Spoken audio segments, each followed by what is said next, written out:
Hey everybody, what's going on? Chef Elias, Kushner right here. I'm just gonna do a real quick little video about you buy some store-bought sauce.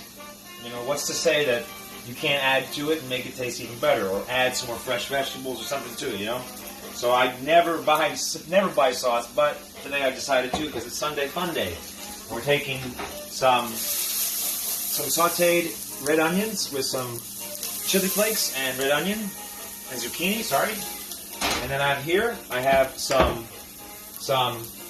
harvested ramps. These are the ramp tops. These are the ramp bottoms, and this is the zucchini. This is the rib of the zucchini, the middle, the meat. So I ground my onion and zucchini.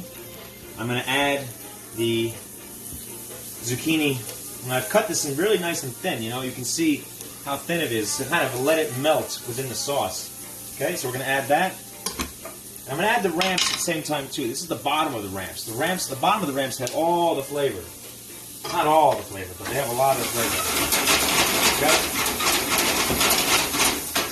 So the whole idea is that you can add as much as you want, as many veggies, many fresh herbs to a sauce, and really fortify it. And you know, who's to say that your jarred sauce is going to taste plain? So enjoy your Sunday Fun Day. Have a great day.